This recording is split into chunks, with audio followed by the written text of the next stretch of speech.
할렐루야. 귀하고 복된 주일입니다. 부활절 이 아침 하나님의 은혜를 삼함으로 예배에 나오신 사랑하는 성도님들 한 분 한 분 축복합니다. 각 가정에서 예배하는 우리 귀한 성도님들을 축복합니다. 우리 앞뒤 잡고 이렇게 인사할까요? 주님 부활하셨습니다. 사랑합니다. 축복합니다. 우리 앞뒤 잡고 이렇게 인사할까요? 주님 부활하셨습니다. 사랑합니다. 축복합니다. 사랑합니다. 축복합니다. 이곳에 있는 모든 예배자들, 예수님 죄와 사망을 이기시고 부활하셨습니다. 그 부활의 능력, 소망, 기쁨이 나의 기쁨이고 소망임을 인정하며 오늘 이 시간 내 안에, 우리 안에 살아계신 그 주님께 우리 감사와 기대와 영광의 박수 한번 크게 한번 올려드리길 원합니다. 부활하신 주님을 찬양합니다. 생명의 주인을 찬양합니다. 살아계신 주님을 찬양합니다. 할렐루야. 살아계신 주, 나의 참된 소망, 걱정 되신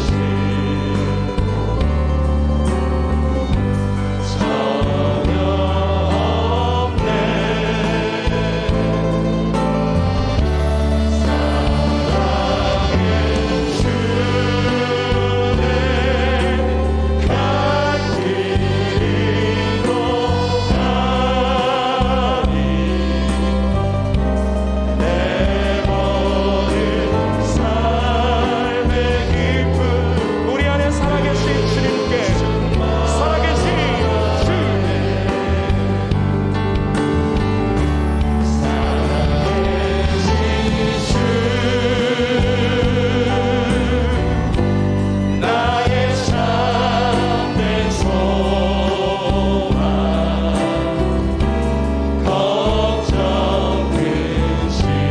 예수의 생명이 나의 생명이고 그 부활의 능력이 나의 능력이고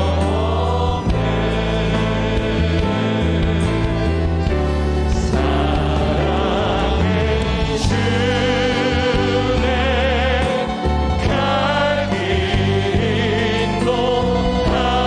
인도하니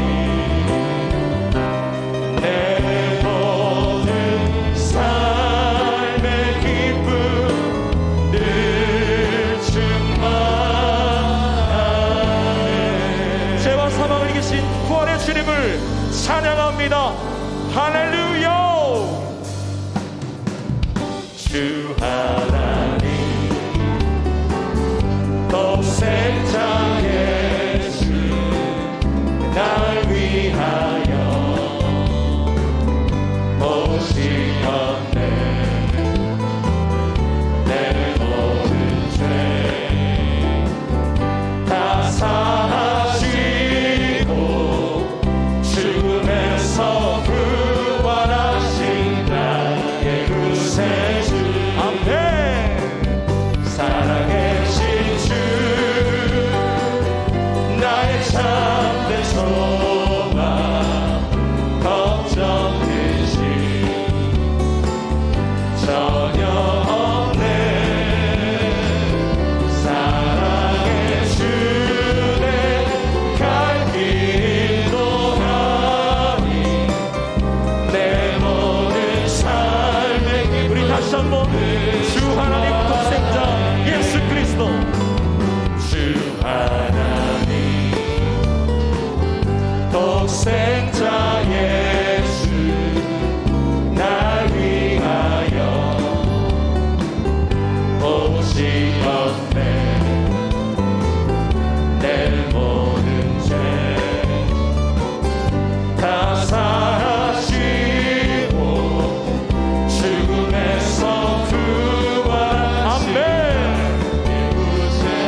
찬양합니다. 우리 주님께 다시 한번 큰 영광의 박수 올려드립니다.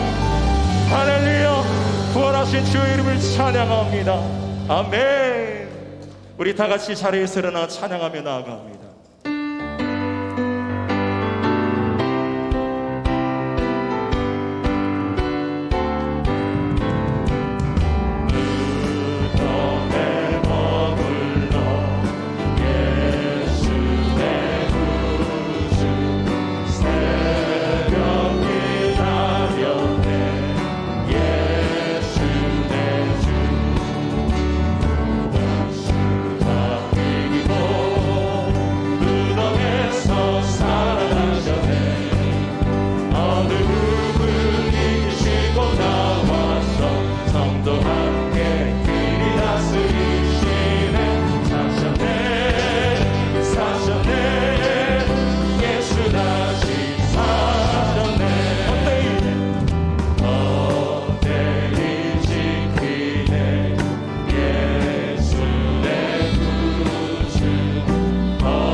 전능하사 천지를 만드신 하나님 아버지를 내가 믿사오며 그 외아들 우리 주 예수 그리스도를 믿사오니 이는 성령으로 잉태하사 동정녀 마리아에게 나시고 본디오 빌라도에게 고난을 받으사 십자가에 못 박혀 죽으시고 장사한 지 사흘 만에 죽은 자 가운데서 다시 살아나시며 하늘에 오르사 전능하신 하나님 우편에 앉아 계시다가 저리로서 산자와 죽은 자를 심판하러 오시리라. 성령을 믿사오며 거룩한 공의와 성도가 서로 교통하는 것과 죄를 사하여 주시는 것과 몸이 다시 사는 것과 영원히 사는 것을 믿사옵나이다. 아멘. 우리 자리에 앉으셔서 찬송가 165장 함께 찬양하시겠습니다. 우리 힘있게 손뼉치며 찬양할까요?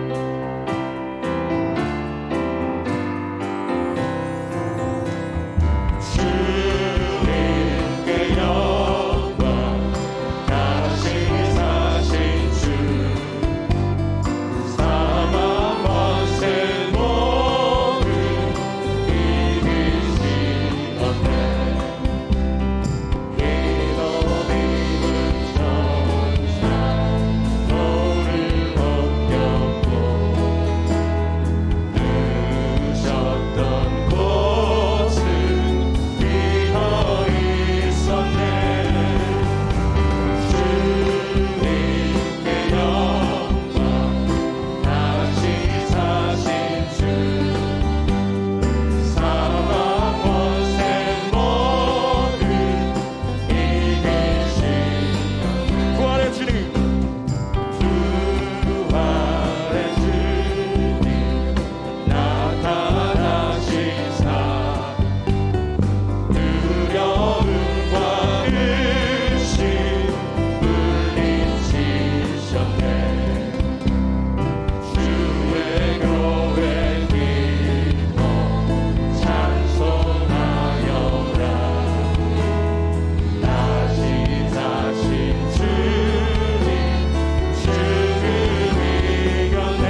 나는 부활이요 생명이니 나를 믿는 자는 죽어도 살겠고 무릇 살아서 나를 믿는 자는 영원히 죽지 아니하리라.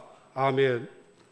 은혜와 평강의 아버지 하나님, 우리를 구원하시기 위해 죄 없으신 독생자 예수께서 친히 십자가의 고난 고통 받으시고 장사한 지 3일 만에 부활하심으로 우리에게 산 소망을 주신 은혜에 감사와 영광과 찬양을 올려드립니다.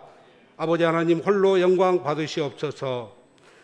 예수님께서는 십자가의 죽음을 위해 예루살렘에 입성하셨건만 우리는 눈앞에 보이는 세상의 물질과 현실의 복만을 끊임없이 하나님께 간구한 어리석은 죄악을 용서하여 주시옵소서. 우리의 생각과 기준이 아닌 하나님 아버지의 기준으로 십자가의 은혜를 누리게 하옵소서. 우리 때문에 예수님께서 가시 박힌 채찍에 살점이 찍혀 떨어져 나가고 두 손 두 발에 못 박히시고 옆구리를 창에 찔려 피 흘려 죽으신 것을 결코 망각하지 않고 그 사실을 기념하고 기억하게 하옵소서. 지금 이 순간에도 살아계신 예수님의 십자가의 보혈을 경험하게 하시고 이를 악한 것들에게 빼앗기지 않도록 지켜나가게 하옵소서.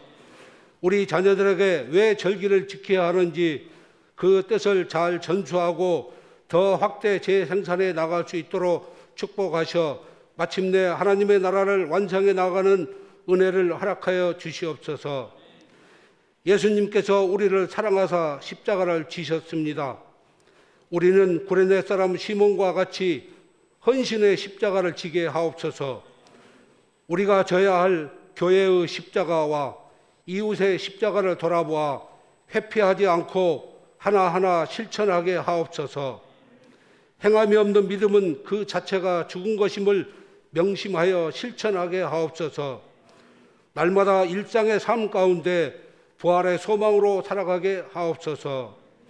너 오늘 부활하라 하신 말씀을 전하실 담임 목사님께 성령 충만하게 하사 선포하시는 말씀을 통하여 우리 모두가 과거의 죄악으로부터 풀려 자유함을 얻어 부활의 소망과 기쁨을 누리게 하옵소서. 예배를 위해 수고하는 예배팀과 그레스일 챔버팀 그리고 미디어팀을 축복하여 주셔 주님 기뻐 받으시는 예배가 되게 하옵소서. 영상으로 예배드리는 모든 성도들에게도 성령 충만한 예배자가 되게 하옵소서. 십자가를 지심으로 섬김의 도리를 가르쳐 주시고 죄에서 우리를 구원하여 주신 우리 주 예수 그리스도의 이름으로 기도드립니다. 아멘.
귀한 찬양 감사합니다. 오늘 우리에게 은혜 주실 하나님의 말씀은 신약 성경 로마서 6장 1절부터 14절까지의 말씀입니다. 로마서 6장 1절부터 14절까지의 말씀을 한 절씩 교독하시겠습니다. 그런즉 우리가 무슨 말을 하리요? 은혜를 더하게 하려고 죄에 거하겠느냐? 그럴 수 없느니라. 죄에 대하여 죽은 우리가 어찌 그 가운데 더 살리요? 무릇 그리스도 예수와 합하여 세례를 받은 우리는 그의 죽으심과 합하여 세례를 받은 줄을 알지 못하느냐? 그러므로 우리가 그의 죽으심과 합하여 세례를 받음으로 그와 함께 장사되었나니 이는 아버지의 영광으로 말미암아 그리스도를 죽은 자 가운데서 살리심과 같이 우리로 또한 새 생명 가운데서 행하게 하려 함이라. 만일 우리가 그의 죽으심과 같은 모양으로 연합한 자가 되었으면 또한 그의 부활과 같은 모양으로 또 연합한 자가 되리라.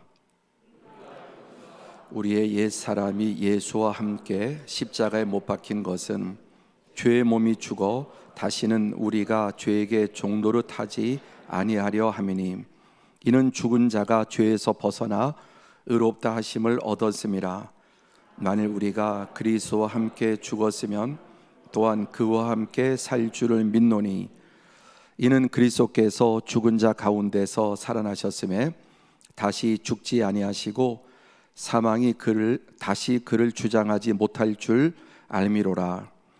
그가 죽으심은 죄에 대하여 단번에 죽으심이요 그가 살아 계심은 하나님께 대하여 살아 계심이니 이와 같이 너희도 너희 자신을 죄에 대하여는 죽은 자요 그리스도 예수 안에서 하나님께 대하여는 살아 있는 자로 여길지어다.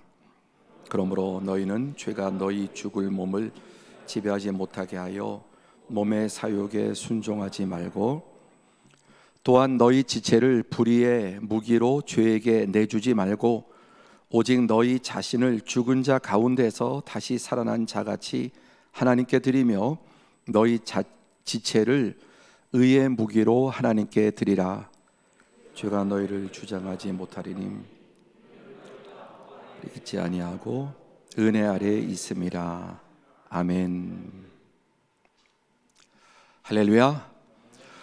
오늘은 부활절입니다. 우리 성탄절에 메리 크리스마스 이렇게 인사를 하는데 부활절엔 딱히 인사법이 없는 것 같습니다. 영어로는 해피 이스터 이렇게 인사하겠는데 우리 서로 한번 가정에 계신 분들 힘차게 한번 선포하죠. 예수님께서 부활하셨습니다.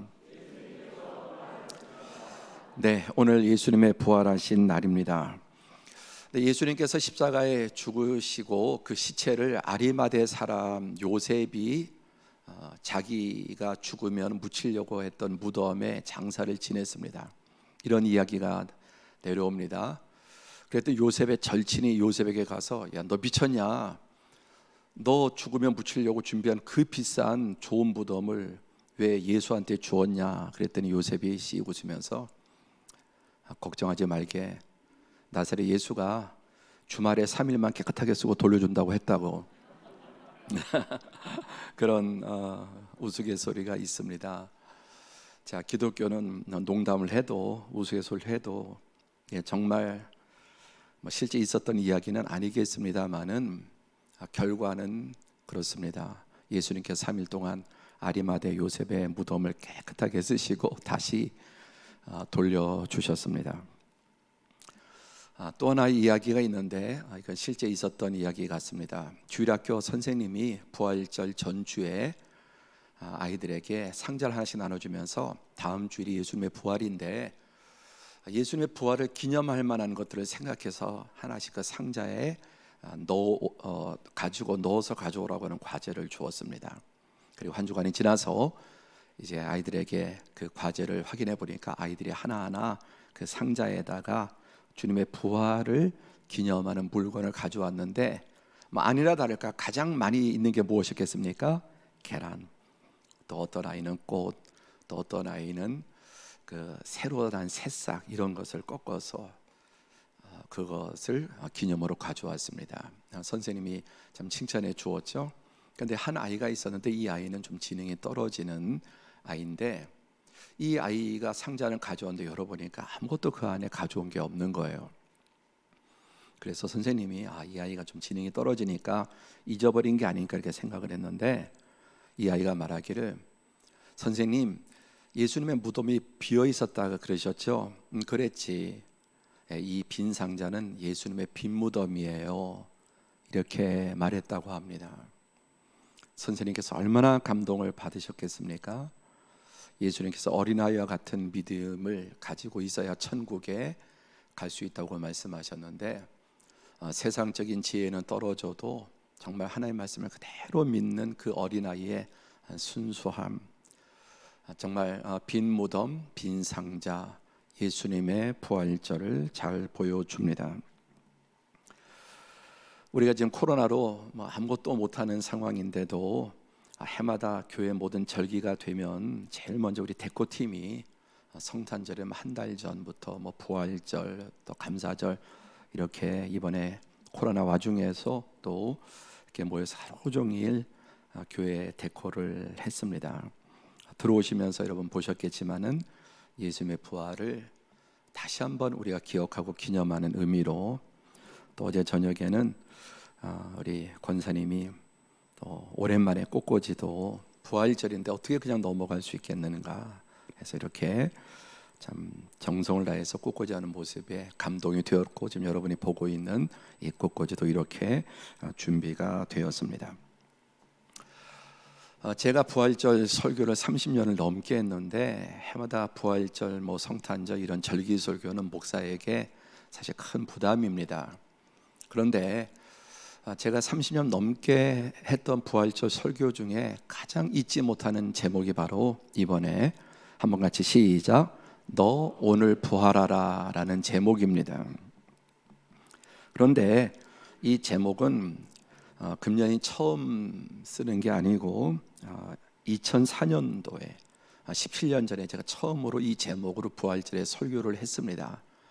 그리고 이 제목이 너무 좋아서 5년 전인 2016년도에도 두 번째로 같은 주제로 설교를 했습니다. 주제는 같았지만 매번 새롭게 새밥을 하듯이 준비했고 이번에는 벌써 세 번째 이 같은 주제로 설교를 합니다. 물론 이번 설교도 2021년 봄 신상품이지 전에 했던 것 그대로 다시 한 것은 아닙니다. 일부 꼭 다시 나누고 싶은 내용을 인용을 했지만 이 제목에 제가 이렇게 꽂히고 계속 반복하고 어쩌면 앞으로도 또 할지도 모르겠습니다. 그런데 이 제목을 전에 맞아 목사님 저 제목으로 설교해서 기억하시고 있는 분이 있다면 감사합니다. 근데 전혀 기억이 안 나는 분은 더 감사합니다. 새로운 마음으로 들으실 수 있을 테니까요. 자, 부활이라고 하는 단어는 구약 성경에는 한 번도 등장하지 않습니다. 신약보다 구약 성경이 3배가량 분량이 많은데도 구약 성경에는 부활이라고 하는 단어가 한 번도 안 나옵니다. 단 부활에 대한 개념과 소망과 또 그런 예언들은 많이 나옵니다. 그런데 신약 성경으로 넘어오면은 부활이라는 단어가 41번이나 나옵니다. 자, 이 성경의 3분의 2가 구약인데 한 번도 부활이라는 단어는 안 나온다고 그랬죠. 근데 3분의 1밖에 안 되는데 신약 성경에는 부활이라는 단어가 41번 그리고 기타 다시 살아나셨다 이 부활을 다양하게 표현하는 그런 말씀들은 무수하게 나옵니다. 그러면 왜 구약에는 부활이란 단어가 없을까요? 부활의 소망과 개념과 예언은 있습니다. 왜냐하면은 부활은 오직 예수 그리스도 안에만 있기 때문입니다. 그러니까 구약에는 아직 예수님이 이 땅에 오시지 않았기 때문에 그것을 예언하고 소망하고 갈망은 있지만은 그런 단어는 없는데 예수님이 딱 이 땅에 오신 이후로 이 묶여있던 부활이란 단어가 본물 터지듯이 성경에 기록되어 있습니다. 고린도전서 13장 3절 4절에 보면은 성경대로 우리 죄를 위해 죽으시고 성경대로 사흘 만에 살아나셨다. 예수님께서 성경대로, 여기서 말하는 성경은 구약입니다. 우리 죄를 대속하기 위해서 죽으셨고 성경대로 사흘 만에 다시 살아나셨다고 말씀합니다. 여러분, 부활은 기독교의 출발입니다. 기독교에 부활의 교리가 있는 것이 아니라 부활이 있었기 때문에 기독교를 만드는 것입니다. 만약에 예수님의 부활이 없었다면은 기독교가 아니라 여전히 그냥 유대교든지 사멸했을 것입니다. 자, 한번 같이 해보실까요? 부활이 기독교를 만들었다. 기독교는 부활을 믿는 종교가 아니고 부활이 있었기 때문에 기독교가 나온 것입니다. 먼저 오늘 본문에는 예수님의 부활을 선포합니다. 이 예수님의 부활은 우주 만물의 새 창조가 시작되었음을 선포하는 것입니다. 요한계시록 21장 5절에 보라 내가 만물을 새롭게 하노라. 창세기 1장에 하나님이 태초에 천지 만물을 창조하셨는데 아담과 하와의 반역으로 만물이 저주를 받고 다 사망에 이르게 되었습니다. 그러나 예수님께서 이 땅에 오심으로 예수님을 통해서 새 창조가 시작되었고 그 출발이 예수님의 성육신과 무엇보다 부활입니다. 자, 성탄절, 예수님이 이 땅에 오신 성탄절이 있어도 부활이 없으면 성탄은 무효가 됩니다. 부활이 없는 성탄절은 의미가 없는 것입니다. 이 부활절이 성탄절을 완성하는 것입니다. 새 창조가 됩니다. 그래서 기독교는 성탄의 종교라고 하지 않고 함께 합니다. 부활의 종교. 이게 기독교만의 유일하고 독보적인 기독교만의 신앙이에요. 성탄의 종교도 위대하지만 기독교는 부활의 종교다. 이것이 없으면 아무것도 아닙니다. 그래서 옛 창조는 무에서 유로 창조하셨다면 새 창조는 죽음에서 영생으로의 창조입니다. 태초에 하나님이 천지를 창조하셨는데 이것은 무에서 유로 지으셨는데 신약의 예수님의 성육신과 부활을 통해서 만물을 새롭게 하시는 창조는 죽음에서 영생으로의 창조라는 사실입니다. 9절에 보시면은 이는 그리스도께서 죽은 자 가운데서 살아나셨음에 다시 죽지 아니하고 사망이 다시 그를 주장하지 못할 줄을 알미로다. 그가 죽으심은 죄에 대하여 단번에, 이 단번에 완전히 영원히, 그러므로 이제 사망을 멸하시는 것입니다. 예수님의 죽음은 죄에 대해서, 죄의 결과에 대해서 단번에 완전히 영원히 죽으심입니다. 그리고 그의 살아계심은 하나님께 대하여 영원히 살아계심이에요.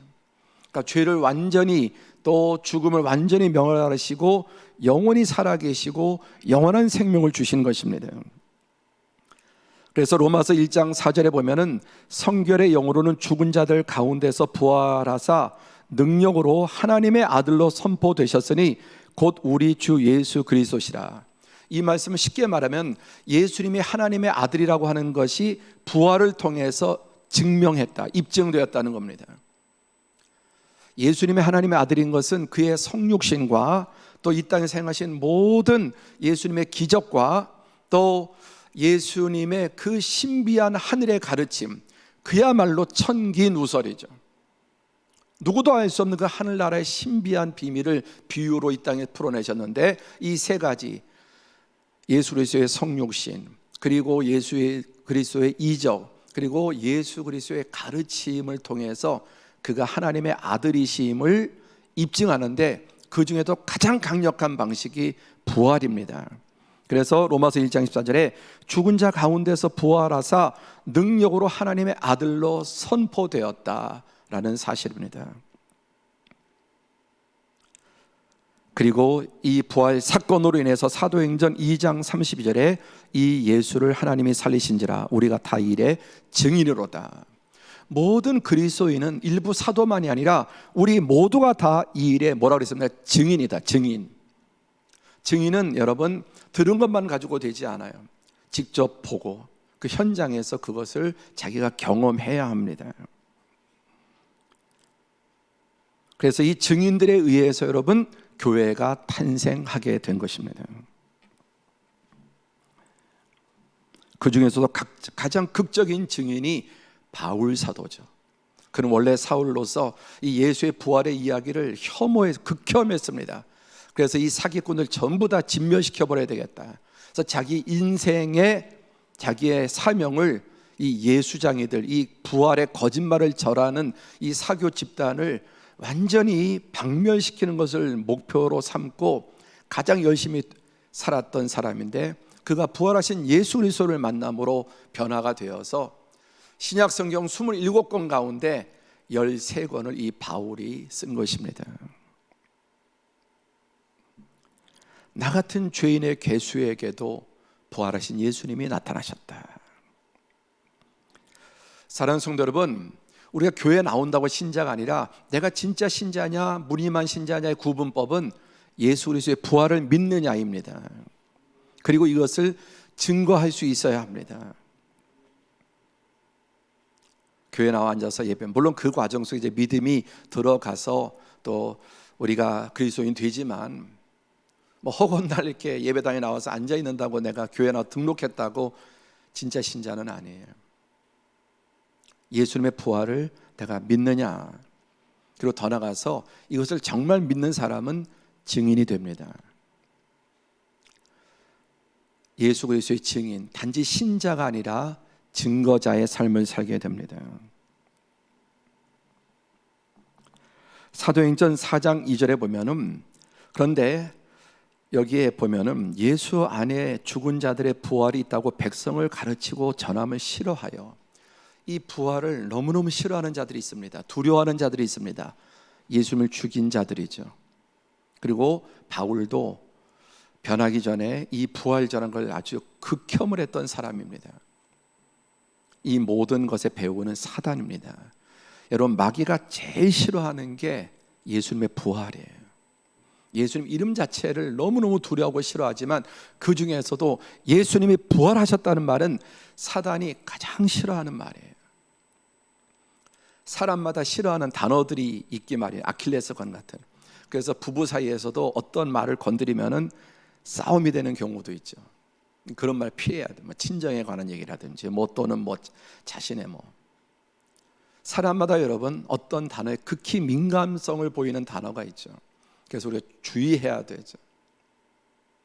그런데 마귀가 가장 싫어하는 단어가 뭐냐? 예수님이 부활하셨다는 거예요.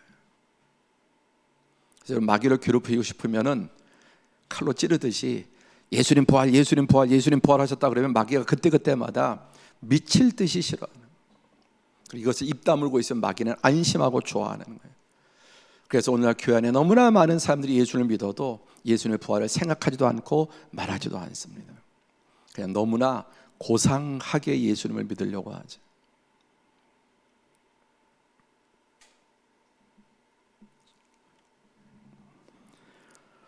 또 사도행전 17장 30절에 보면은 어떤 사람은 조롱한다. 지금도 여러분 예수님이 부활하셨다, 하나님 창조하셨다, 예수님이 하나님의 아들인데 동정녀 마리아에게 잉태하셨다, 기적, 다 조롱하지 않습니까? 조롱합니다. 그 중에서도 예수님이 부활하셨다는 말은 더 조롱합니다. 싫어하고 조롱하고 그리고 박해하고 죽입니다. 로마 제국은 300년 동안 기독교인들을 혹사하게 박해한 이유가 뭡니까? 부활을 전하는 거예요. 부활을. 로마 제국에 관용적으로 모든 종교를 다 허용합니다. 로마 제국은 다신교를 어떤 종교든지 그냥 다 존중해 주는. 그런데 기독교만은 300년 동안 끔찍하게 박해했는데 이유가 뭐냐? 이 예수님의 부활. 마귀가 가장 싫어하는 것이기 때문에 그렇습니다. 자, 더 나가서 고린도전서 15장 11절에 보면은 심각한 문제가 뭐냐? 그리스도께서 죽은 자 가운데서 다시 살아나셨다 전파되었거늘, 다 함께 시작. 너희 중에서 어떤 사람들은 어찌하여 죽은 자들 가운데서 부활이 없다 하느냐? 여기 보세요. 예수님께서 다시 죽은 자 가운데 살아나셨고 이것을 증거하고 이게 교회인데, 너희 중에 어떤 사람들은, 교회 안에, 이 너희 중에는 교회 안에 있는 어떤 사람들은 어찌하여 죽은 자 가운데서 부활이 없다. 예수를 믿는데 부활은 안 믿는 사람들이 교회 안에 있다는 겁니다. 혹시 그 사람이 여러분 가운데에는 있지 않습니까? 그럼 오늘 여러분 혹시 그런 분이 계시면 승부를 봐야 돼요. 기독교는 2000년 역사 동안, 그리고 지난 초대교회 300년 동안 로마 제국의 그 학대와 박해를 받으면서도 얼마나 무시하게 끔찍하게 박해했습니까? 그런데도 예수님의 부활을 증거했습니다. 그런데 교회 안에 너희 중에서 어떤 사람들은 어찌하여 죽은 자 가운데서 부활이 없다. 부활을 안 믿는 거예요. 예수님을 믿는데 부활은 안 믿는다? 그런 예수 없습니다. 그러니까 그런 분은 아예 창세기 1장 1부터 태초에 하나님이 천지를 창조하셨다는 것부터 안 믿어야 되고요. 성경에 어떤 것도 믿으면 안 되는 겁니다. 우주 만물은 창조하셨는데 뭐 예수님의 독생자는, 또 뭐 예수님의 부활은, 뭐 기적은 못 믿겠다. 그런 신앙이 어디 있습니까? 그건 말도 안 되는 거거든요. 하나님의 우주 만물을 창조하시고 또 성경의 기적과 예수 그리스도의 성육신과 이적과 부활, 이게 다 그게 기독교고 그게 성경이고 그게 생명인데, 근데 보세요. 너희 중에 어떤 사람들이 어찌하여 죽은 자 가운데서 부활이 없다느냐. 이거 2000년 지나서 현대가 아니라 초대교회 안에도 그런 사람들이 있었다는 거예요. 목숨을 걸고 사자밥이 되고 자기 몸이 횃불로 타는 그런 끔찍한 박해 가운데서도 2000년 역사 가운데 이런 박해자들이 수도 없이 지금도 있습니다. 근데 어찌하여 너희 중에 죽은 자 가운데 부활이 없다고 생각하는 사람들이 있느냐라고 말씀합니다. 그러면서 19절에 다 함께 시작. 만일 그리스도 안에서 우리가 바라는 것이 다만 이 세상의 삶뿐이면 모든 사람 가운데 우리가 더욱 불쌍한 자리예요. 정말 부활이 없다면 너희들은 가장 불쌍한 사람들이에요. 가장 불쌍한 사람들이에요. 여러분, 여기에 가정법을 사용합니다. 만약에, 여러분, 불신자들도 가끔은 혹시 신이 있지 않을까? 혹시 천국과 지옥이 있지 않을까? 정말 천국과 지옥이 있으면 어떡하지? 이런 생각을 하게 돼 있어요. 신자들도 가끔 가다가는 정말 하나님이 계실까? 정말 성경이 진리일까라는 생각을 해볼 수 있습니다. 그러니까 당연한 거예요. 그래서 불신자들은 혹시 만약에 하나님이 있으면 어떡하지? 혹시 정말 지옥이 있으면 어떡하지? 그런데 보세요. 성경은 만약에 지옥이 없다면, 부활이 없다면 그것을 가정법으로 쓰고 있다는 것입니다. 그래서 6가지, 당연히 예수 그리스도의 부활도 없을 거고, 우리가 전파하는 모든 성경은 거짓말일 것이고, 그것을 믿는 사람들의 믿음도 다 거짓이고, 또 그것을 전한 사도들과 모든 전도자들, 목사들 다 거짓말쟁이들이고, 그거 믿고 순교한 사람들 너무너무 어리석고 불쌍한 사람들이고, 그래서 예수 믿는 사람들은 세상에 가장 어리석고 불쌍한 사람들일 거다. 부활이 없다면 가정법을 쓴단 말입니다. 가정법을. 그런데 실제가 무엇입니까? 그러나 이제 그리스도께서 죽은 자 가운데서 다시 살아 잠자는 자들의 첫 열매가 되셨도다. 사망이 사람으로 말미암았으니 죽은 자의 부활도 사람으로 말미암노도다. 다 함께 시작. 아담 안에서 모든 사람이 죽은 것 같이 그리스도 안에서 모든 사람이 삶을 얻으리라. 아멘. 이게 우리의 믿음, 이게 기독교의 믿음인데, 너희 중에 어찌하여 예수를 믿고 교회를 다닌다고 하면서 부활을 못 믿는 자들이 있느냐. 만약에 정말 그런 사람 생각처럼 부활이 없다면 가장 불쌍한 사람들이에요. 그러나 이제 그리스도께서 죽은 자 가운데서 다시 살아나사 잠자는 첫 열매, 첫 열매는 다음 열매들의 증거가 됩니다. 제가 지난주에 이제 벚꽃이 막 지난주 초에 보니까 아직 안 폈는데 자세히 이렇게 보니까 꽃망울 하나 두 개가 피어 있는 거예요. 하나 두 개가. 그걸 보면서 야, 다음 주쯤에는 만개하겠다. 아니나 다를까 지난 한 주간 여러분 벚꽃이 가득했죠. 한꺼번에 벚꽃들이 짠하고 피는 게 아니라 하나가 꽃망울을 터뜨리면은 두 번째, 세 번째, 그리고 확 피어오르는 것처럼 예수 그리스도 첫 번째 부활의 첫 열매가 되시고, 이제 그에 따라서 아담 안에 모든 사람이 죽은 것 같이 그리스도 안에서 모든 사람이 삶을 얻으리라. 아멘. 그 기독교는 부활의 종교인 것입니다. 그래서 우리의 찬양이 무엇입니까? 우리 주 예수 그리스도의 아버지 하나님을 찬송하리로다. 그가 많으신 긍휼대로 예수 그리스도를 죽은 자 가운데서 부활하게 하심으로 말미암아 우리를 다시 태어나게 하시고, 어떤 소망? 산 소망이 있게 하시며, 우리 아까 찬양된 살아계신 주 나의 참된 소망, 산 소망. 얼마나 세상에 헛된 소망이 많습니까? 이것은 참 소망이다. 더 나아가서 이 소망과 믿음을 가진 사람은 히브리서 11장 35절에 또 어떤 이들은 더 좋은 부활을 얻고자 하여 심한 고문을 받되 구차히 풀려나기를 원치 아니하고. 기독교 역사는 박해 역사고 순교 역사인데 이들은 이 부활의 소망과 확신이 있었기 때문에 그 부활을 얻고자 이 땅에 심한 고문을 받아도 구차하게 생명 부지하기 위해서 예수님 저버리지 않았다는 말이죠.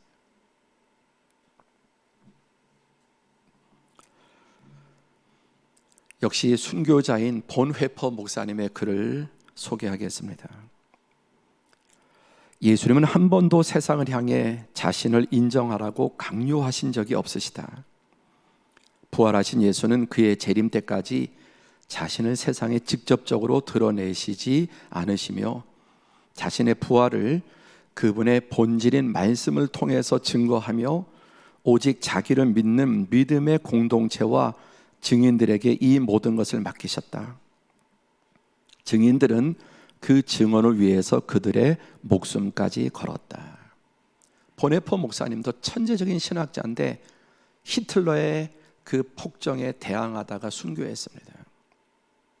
여기 중요한 말이 있습니다. 예수님은 한 번도 세상을 향해서 자신을 인정하고 믿으라고 강요하신 적이 없습니다. 여러분, 창세기 하나님께서 선악과를 만드시고 지으시고 더 마음껏 먹어, 뭐든지 마음껏 먹어, 그러나 선악과는 먹지 마, 너 먹으면 죽여버린다 이러지 않았어요.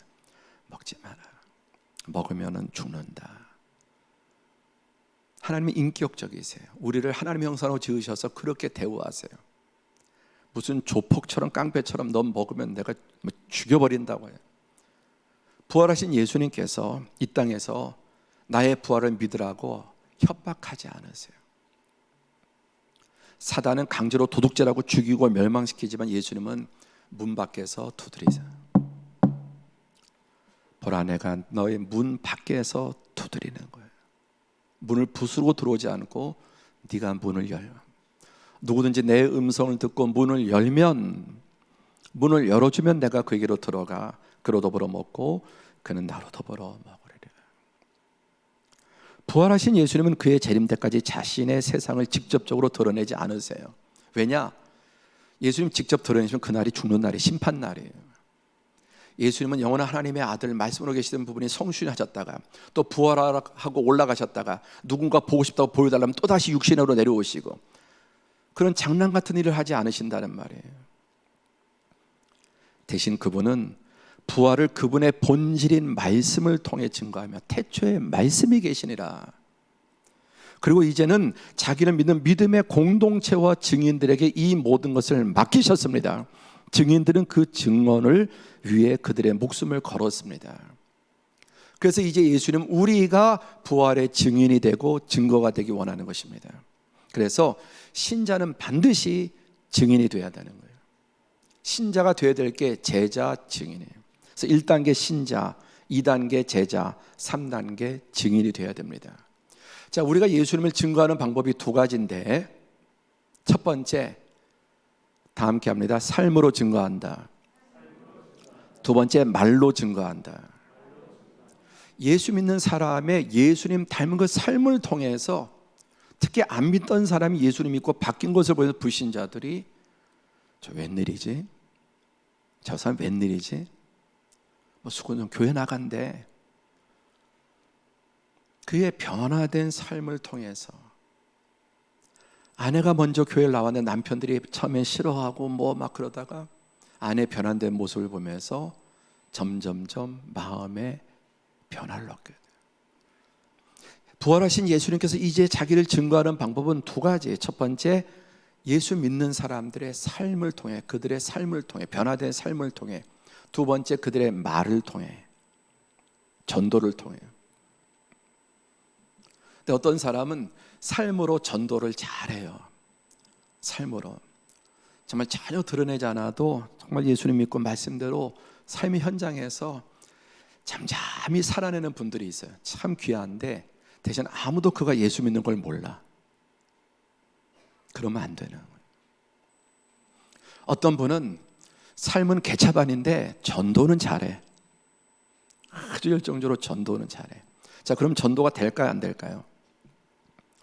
삶은 개차반이에요. 엉망진창인데 전도는 얼마나 잘해요. 자, 그런 사람 전도가 될까요, 안 될까요?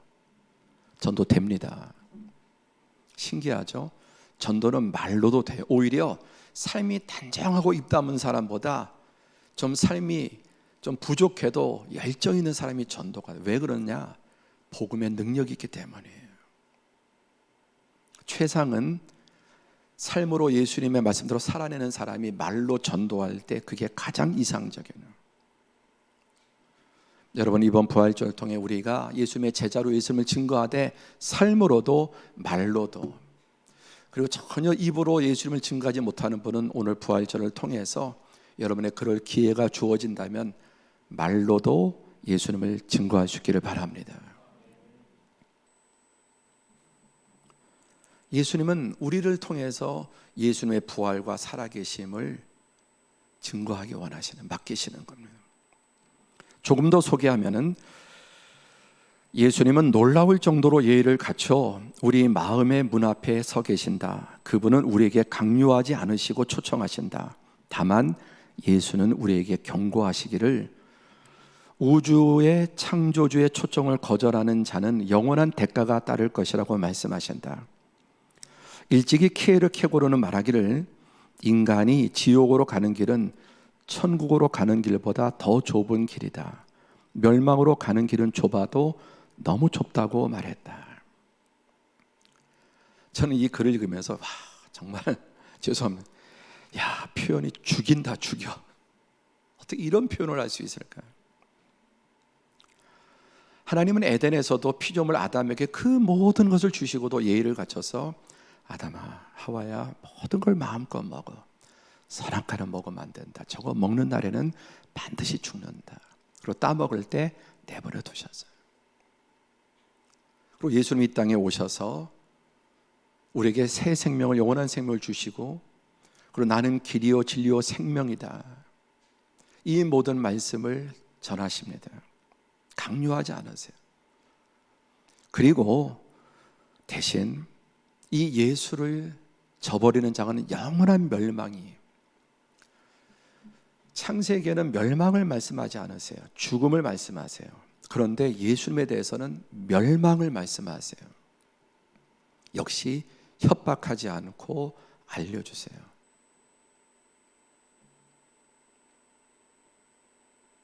선악과를 따먹고 죽음을 자초한 우리에게 생명을 주는 나무 예수 그리스도를 따먹으면 나를 먹으라, 영생을 얻는다. 그러나 나를 거부하는 자에게는 죽음을 넘어서 멸망, 영원한 멸망이 주어질 것을 말씀하세요. 그리고 문 밖에서 두드리십니다. 여러분, 키에르케고르의 이 말을 보세요. 인간이 지옥으로 가는 길은 천국으로 가는 길보다 더 좁은 길이다. 멸망으로 가는 길은 좁아도 너무 좁다. 기가 막힌 말이 왜 그런가? 하나님은 성경에 이렇게 반복해서 오래도록 이 진리를 에덴에선 딱 한마디 선악과 따먹지 마라, 먹으면 반드시 죽는다고 그랬는데 그 말씀을 성경에 인류 역사 가운데 반복 또 반복 그 입증 증거를 보여주셨어요. 그리고 수도 셀 수 없을 만큼 우리의 마음을 두드리세요. 예수를 믿을 기회를. 오늘 이 시간에도 말씀하세요. 혹시 아직도 확실히 하나님 믿지 않는 분이라면 이 시간도 예수님은 우리에게 말씀하시는 거예요. 내 문을 두드리시는 겁니다. 그렇게 많이 믿을 기회를 주고 주변에 부모의 또는 모태신앙으로 친구 가운데 학교에서 미션 스쿨로 등등 너무나 많은 믿을 기회를 주셨는데 끝까지 안 믿은 그 사람, 어쩌면 좁아도 그렇게 끝까지 불신의 길을 가느냐는 거예요. 그래서 로마서에 아무도 핑계할 수 없다, 아무도 핑계하지 못한다. 그럼 차라리 복음을 전혀 듣지 못했던 사람들은 그들의 받을 징계와 심판은 전혀 다릅니다. 천국에 가지 못해도 그들의 형벌은 지옥 밑바닥에 비하면 극히 미미할 것입니다. 일평생 대를 이어서 선천적으로 후천적으로 환경적으로 그렇게 예수님 믿을 기회를 많이 주었는데 끝까지 안 믿는 사람, 그러니까 지옥 가는 길은 훨씬 더 좁다는 겁니다.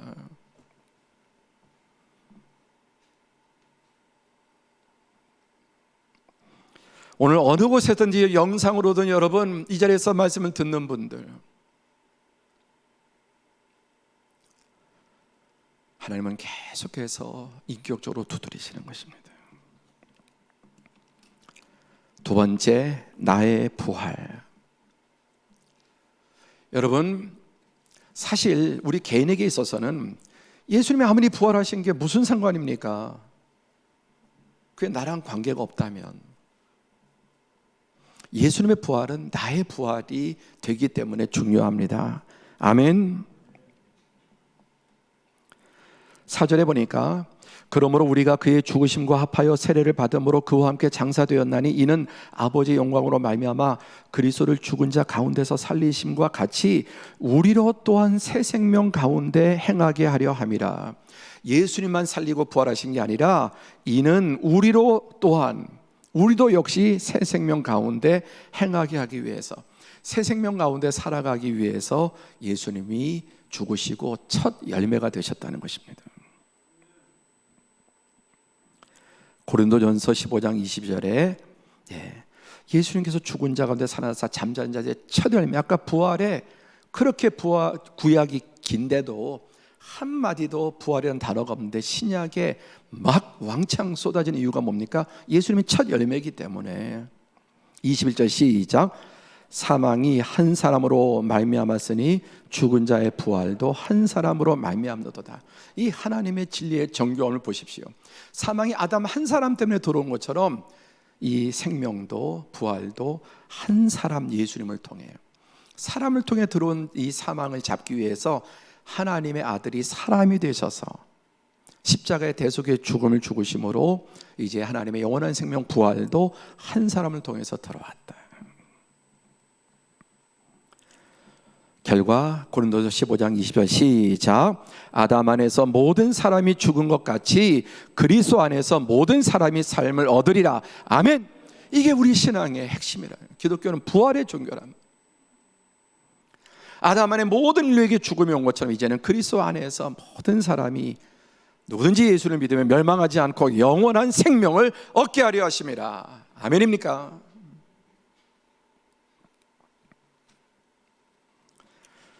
첫 열매란 말은 예수님의 부활은 필연적으로 이것을 참으로 믿는 자의 부활로 이어진다는 것입니다. 그래서 갈라디아서 2장 10절에 내가 그리스도와 함께 십자가에 못 박혔나니 이제는 내가 사는 것이 아니요 오직 내 안에 그리스도께서 사시는 것이라. 이제 내가 육체 가운데 사는 것은 나를 사랑하사 나를 위하여 자기를 버리신 하나님의 아들을 믿는 믿음 안에서 사는 것이라. 이제는 내 멋대로 내 욕심대로 이전엔 살았지만 이제는 이 예수 부활하신 예수 그리스도를 믿는 자는 하나님의 아들을 믿는 믿음 안에서 살아가는, 믿음 안에서 믿음으로 살아가는 것입니다. 여러분, 오늘 다시 한번 정말 위대한 신앙의 비밀을 말씀드립니다. 다 함께 봉독하면 11절 이와 같이 너희도 너희 자신을 죄에 대하여 죽은 자요 그리스도 예수 안에서 하나님께 대하여는 살아있는 자로 여길지어다. 함께 합니다. 여기라. 이게 우리가 붙잡지 못한 중요한 비밀이에요. 다시 한 번 더 합니다. 여기라. 여긴다는 게 뭡니까? 아들이 아닌데 뭐 아들로 여긴다, 그렇죠? 아닌데 긴 것처럼 생각하는 걸 여기는 거죠. 간주한다는 것입니다. 그래서 우리 자신이 죄에 대해서 죽은 자다, 예수님 안에서 나도 다시 살았다, 이거를 여기라는 겁니다. 다시 한번 함께 합니다. 나는 죽었다, 나는 살았다. 내가 언제 예수님과 함께 죽었습니까? 아니, 내가 언제 예수님과 함께 살았습니까? 우리는 그런 경험이 없잖아요, 실제적으로. 그러니까 여기 보세요. 너희는 예수 안에서 죽은 자로 여기고 산 자로 여기라는 단어가 비밀이에요. 우리는 자꾸만 이걸 어떤 실제 이런 육체적으로 이해를 하려고 한단 말입니다. 자, 보세요. 사탄은 거짓을 우겨서, 자, 선악과는 먹으면 반드시 죽는데 아니다, 하나님처럼 된다고 우겨갖고서 우리를 이겼고, 우리는 진리를 여겨서 사탄을 이기는 겁니다. 이게 비밀이에요. 사탄은 거짓말로 우겨서 계속해서, 야, 아니야, 저거 먹으면 하나님처럼 돼, 절대 죽지 않아, 눈이 밝아져, 거짓말이거든. 근데 계속 우기니까 그 거짓말 우긴 것에 아담과 하와가 졌습니다. 우리는 지금 느껴지지 않고 보이지 않아도 진리를 여김으로 사단을 이기는 것입니다. 아멘. 그래서 위대한 믿음의 비밀과 법칙은 지속적으로 여기고 우기는 거예요. 사단하고 여기고 우기는 싸움이에요. 사단은 에덴에서 거짓말하는 것처럼 계속 우리에게 예수님의 부활, 성경의 진리, 야, 지금 당장 안 느껴지고, 내가 언제 십자가에 못 박혔고 네가 언제 살아났냐,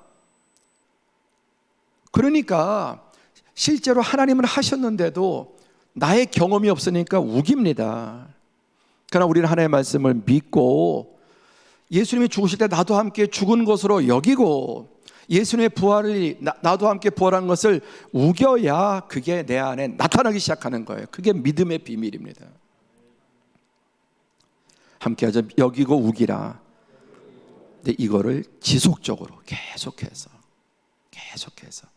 그러면 정말 놀랍게 내 안에 부활의 생명이 나타나는 거예요. 지속적으로 여기고 우겨. 왜? 사단이 거짓말로 여기고 우겨갖고 우리가 다 빼앗겼기 때문입니다.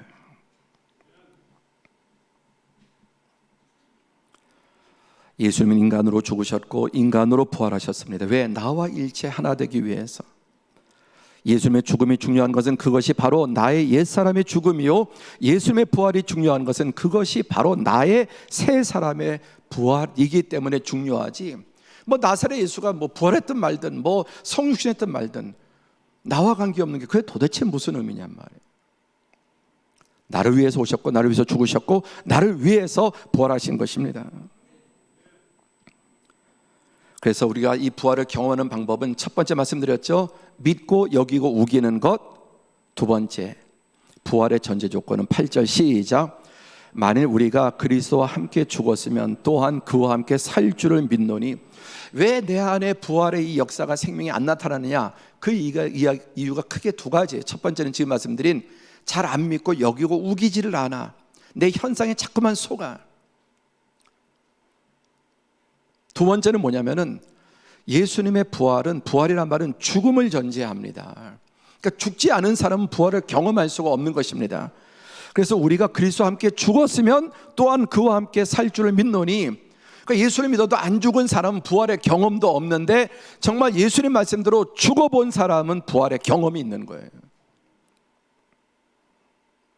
이 두 가지 이유 때문에 내 안에 나타나지 않는 거예요. 진리인데도.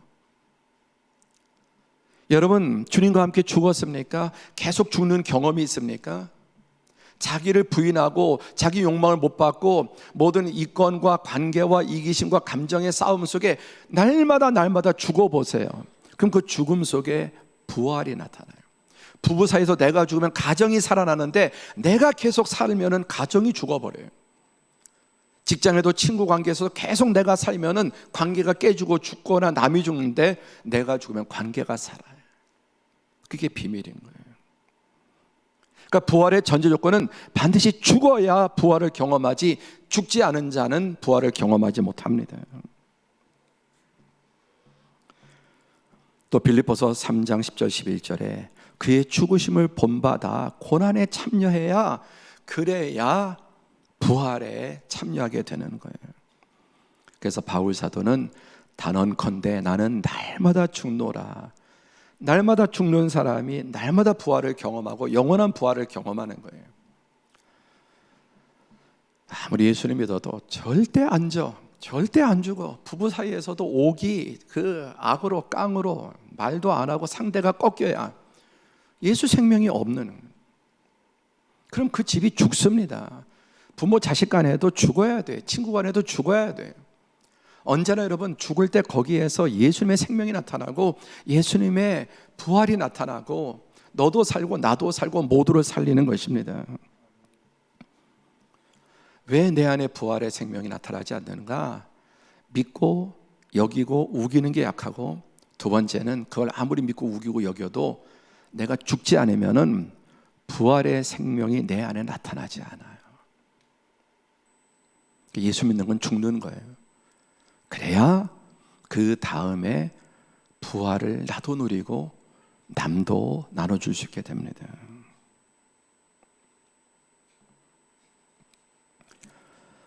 예수 그리스도를 부활케 하신 성령의 능력은 지금도 그리스도인들 속에서 역사하십니다.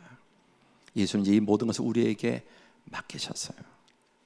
부활은 결코 단회적인 경험이 아니라 그것은 그리스도인의 삶에서 날마다 체험되고 경험되어져야 하는 일상의 경험입니다. 나중에 죽은 다음에 부활하는 게 아니고, 예수를 믿은 그때부터 내 양심이 살아나고 영혼이 살아나고 가정이 살아나고 내 인격이 살아나고 도덕성이 살아나고 자꾸만 부활이 일어나는 거예요. 그리고 그 사람이 다른 사람을 살리는 거예요. 단회적인 경험이 아니라 날마다 삶에서 부활을 경험하는 거예요. 그러려면은 믿고 우기고 여기고 무엇보다 날마다 죽는, 그러니까 많이 죽는 만큼 많이 부활하고 강하게 죽는 만큼 강한 부활의 역사를 이 땅에서도 경험하는 것입니다. 어저께 잠시 이제 좀 이렇게 집에 가는 길에 아파트 앞에 보니까, 이런 장면 많이 보셨죠? 이 벚꽃이 만개인데 비가 오니까 그 밑에 있던 차가 완전히 벚꽃으로 덮였습니다. 또 교회 들어오는 골목길에도 보니까 이 빗물에 벚꽃이 떨어져서 그 밑에 있던 차에게 온통 이 벚꽃잎으로 뒤덮여 있는 너무나 아름다운 모습. 이것을 보면서 제가 이런 생각이 들었습니다. 저 차가 석탄 그런 석탄 그 광산에 주차돼 있어 온통 시커멓게, 또 황사가 가득할 때 세워놓으면 얼마나 황사가 이렇게, 근데 벚꽃나무 아래에 있으니까 그대로 벚꽃이 덮여요. 여러분, 예수 그리스도 안에 사는 사람은 이 땅에서도 예수님의 향기가 나타나는데 죽는 겁니다. 하여간 죽는 만큼 살아나는 거예요. 오늘 아침에 우리 파송한 인도의 태국의 이상하 선교사님에게 부활절 이렇게 카드를 볼 때 사진이 왔습니다. 너무나 인상적이었습니다. 반갑죠? 예. 이 태국은 불교의 나라인데 이 기독교인들의 묘지 같습니다. 근데 부활절 앞두고 이 묘지에 촛불을 이렇게 켜놨는데, 이 무덤 위에 부석에 그 비석 위에다가 십자가를 놓고 촛불을 이렇게 올렸습니다.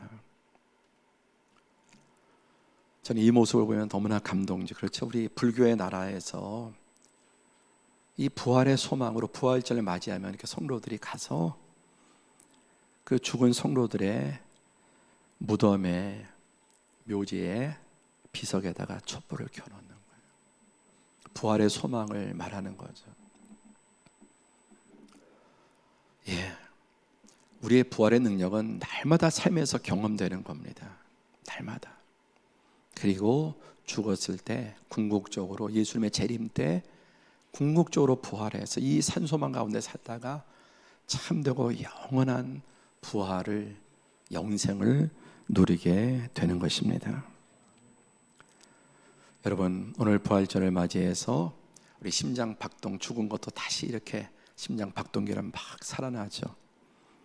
어떤 장로님께서 만드신 이미지인데, 오늘 부활절, 예수님의 부활의 능력과 생명이 여러분의 모든 삶 속의 신앙 가운데, 가정 가운데, 그리고 어려운 사업이나 육신의 질병 가운데 예수님의 이 부활의 생명이 너 오늘 부활하라 경험하는 은혜가 있기를 축원합니다. 기도하겠습니다. 믿음의 선포는 여러분 진실은, 여러분 에덴에서 보세요. 아직 나타나지 않았지만 먹으면 죽습니다. 근데 아직 나타나지 않으니까 마귀가 그걸 가지고 아니야, 먹어도 돼, 먹으면 죽지 않아, 눈 밝아져, 하나님처럼 돼. 근데 하나님 말씀대로 죽음이 오지 않았습니까? 영원한 생명도 마찬가지예요. 너 오늘 부활하라. 나를 믿는 자는 살리고 영생으로 말씀하셨는데, 지금 당장 내 몸에 어떤 육체의 감각에 오감에 느껴지지 않는다고 마귀는 아니다. 여러분, 신앙은 우기는 싸움이고 여기는 싸움이에요.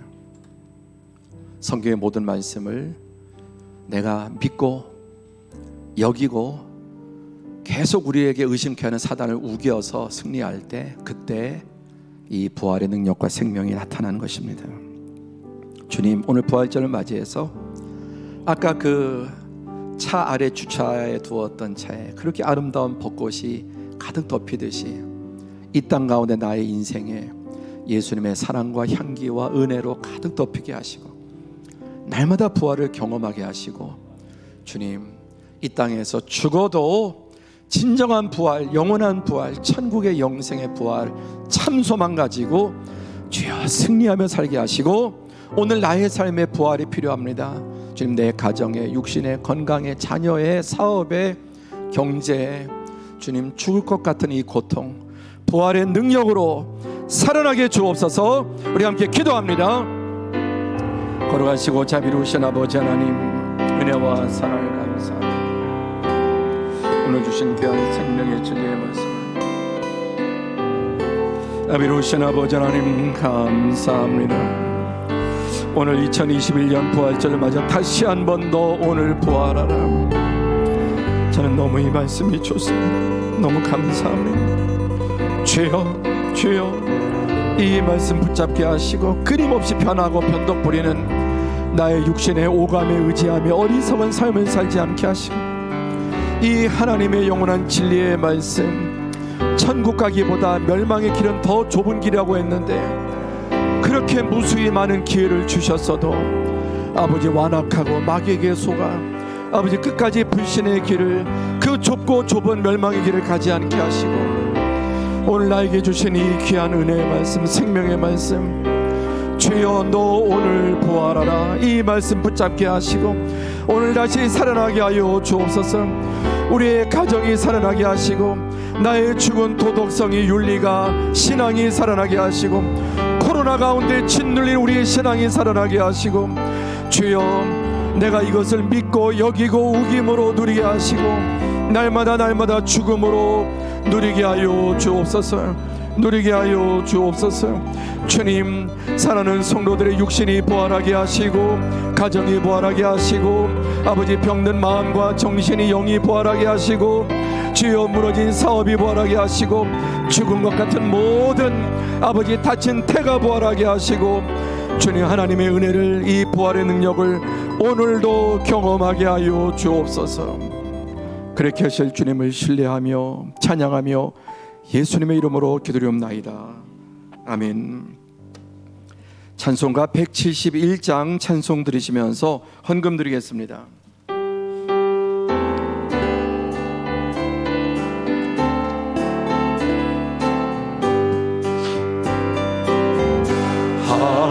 하나님의 독생자 예수 날 위하여 오시렸네. 조금 더 빠르게 할까요? 내 모든 죄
넘치는 확신 우리의 가는 길에서 소망 넘치네 살아계신 주 나의 잠들 소망 두려움이 사라지네 사랑의 주내 갈 길이 노하리 내 모든 삶의 기쁨 늘 충만하네 선한 싸움 다 마친 후에 선한 싸움 다 마친 후에 우리 주님 배우리라 사망 권세 다 물리치고 주님이 다스리니 영광 넘치네 아멘 살아계신 주 나의 참된 소망 두려움이 사라지네 아멘 사랑의 주내 갈 길이 노하니 우리 다시 한번 살아계신 주 삶의 기쁨 늘 우리 더 힘차게 선포합시다 아멘 살아계신 주 나의 참된 소망 두려움이 사라지네 사랑의 주내 갈 길이 노하리 내 모든 삶의 기쁨 늘 충만하네 고맙고 감사하신 하나님 아버지 우리를 구원하시기 위해서 부활의 첫 열매 되신 주님 감사하며 확신하며 찬양하며 신뢰합니다 2021년 부활절을 맞이해서 너 오늘 부활하라 역사적인 예수 그리스도의 그 부활을 믿고 여기고 의심과 불신과 사탄을 향해 우김으로 주님 이 부활의 능력을 오늘도 경험하게 하시되 특별히 나의 죽음을 통해 주님 내 안에 부활의 생명이 경험되게 주옵소서 특별히 지금 여러 가지 코로나나 사업상의 육신의 가정에 많은 어려움들을 당하고 마치 죽은 자와 같이 무덤에 묻힌 자와 같이 주님 고통당하는 성도들이 있습니다 오늘 이 부활절을 맞이해서 부활하신 예수님의 이름으로 선포합니다 너 오늘 부활하라 예수 그리스도의 부활의 생명이 실제로 우리 살아가는 성도들의 모든 삶에 넘치게 주옵소서 또 이 어려움 가운데서도 주의를 성수하며 또 부활절을 지키며 답답하고 힘든 가운데서도 함께 모여 예배할 그날을 사모하며 각 가정에서 예배하는 성도들 해외 각국에서 또 이 예배에 동참하는 살아가는 성도들 은혜 주시고 보호해 주시고 또 극한 경제적인 어려움 속에서도 하나님 앞에 주일과 선교와 또 11조와 특별히 부활의 감사헌금을 드린 성도들 삶 가운데 오늘 경제적인 부활의 역사도 경험케 해 주옵소서 주님 특별히 육신의 질병과 고통 가운데 정신적인 마음의 영적인 질병 가운데 고통당하는 성도들에게도 전인적인 자유를 더하여 주옵소서 한 주간 동안도 동행하시고 사고와 질병과 재앙을 막아주시고 코로나로부터 끝까지 지켜주시고 이 열방을 짓누르고 있는 코로나가 완전히 예수 그리스도의 이름과 능력으로 퇴치되게 주옵소서 예수님의 이름으로 기도드리옵나이다 아멘 다 같이 기립하셔서 165장 1절 3절 찬송 드리겠습니다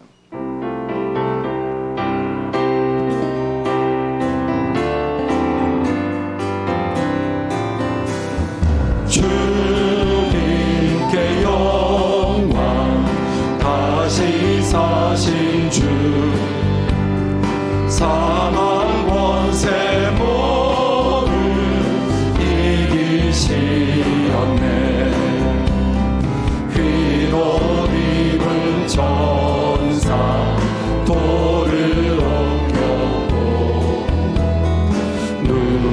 주셨던 곳은 비어 있었네. 주님께 영광 다시 사신 주, 사망 원세 모두 이기신 3절 생명의 주님, 생명의 임금 영광의 주님, 주님 없는 삶은 헛될 뿐이라. 주의 사랑으로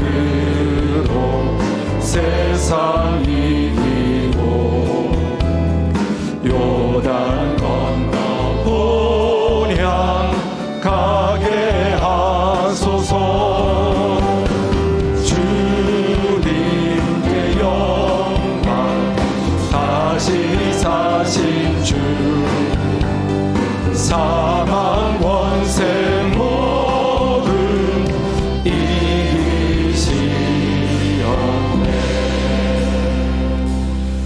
지금은 우리의 죄를 대속하기 위해서 하늘 영광 보좌를 버리고 이 땅에 오셔서 십자가의 대속의 죽음으로 우리의 죄를 대속하시고 우리에게 영원한 생명을 주시기 위해 부활하신 예수 그리스도의 그 부활의 은혜와 독생자를 아낌없이 내어주신 하나님 아버지의 무한하신 사랑과 이 참되고 유일하고 영원한 소망과 또 진리를 믿게 하시고 오늘의 부활을 경험하며 날마다 부활 속에 살아가며 영원한 부활 속에 부활의 소망에 승리하기를 소원하는 우리 모든 성도들과 그 가정을 행하는 모든 범사 위에 이 나라 이민족과 열방 가운데 이제부터 영원까지 함께 계실지어다.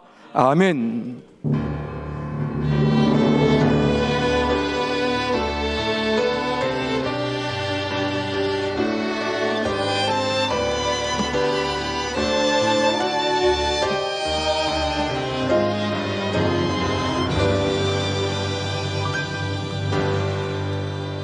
할렐루야. 감사합니다. 자리에 앉아주시고 우리 예배당에 나오신 분들 각각 한번 힘차게 선포하죠.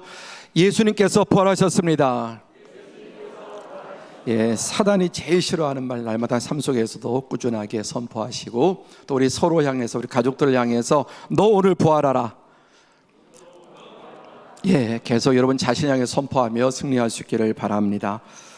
예, 교회 소식을 전해드리겠습니다. 우리 당회 장로님들이 부활절을 맞아서 성도들에게 부활절 계란을 이렇게 준비해 주셨는데 이렇게 맥반석으로 구운 계란인데 절대로 교회에서 드시면 안 됩니다. 교회에서 음식물 나눠드리는 것이 아니고 부활절 기념으로 교회에서 또 저기 구석의 골방에서 까드시거나 하지 마시고 반드시 집에 가셔서 교회에서 드시다가 체하면 약도 없습니다. 절대로 가시면서 받아가시고 교회에서는 드시지 않도록 해주시기 바랍니다. 그리고 우리가 너무나 반갑지 않습니까? 그래서 예배 후에 카페에 가득 성도들이 가득한데 커피는 많이 우리 카페도 어려운데 많이 애용해 주시되 거기에 가득 차 있으면은 방역 수칙도 어긋나고 또 지나가는 주민들이 볼 때 교회 이미지도 좋지 않습니다. 그러니까 커피는 음료로 해서 나눠서 드셔도 됩니다. 교회 각 곳에 드셔서 거기서 커피를 주문하셔도 거기서는 가급적 떨어져서 최소한의 인원만 계시고 다른 데서 드시고 카페는 거기에 그냥 바글바글 하면은 좋지 않으니까 그렇게 하시면 좋겠습니다. 그리고 오늘 오후에 오랜만에 부활절 특별 순서를 준비했는데 아시다시피 코로나가 조금 더 확산되고 방역 수칙도 좀 더 엄하게 지켜야 될 상황이어서 전면 취소를 하게 됐습니다.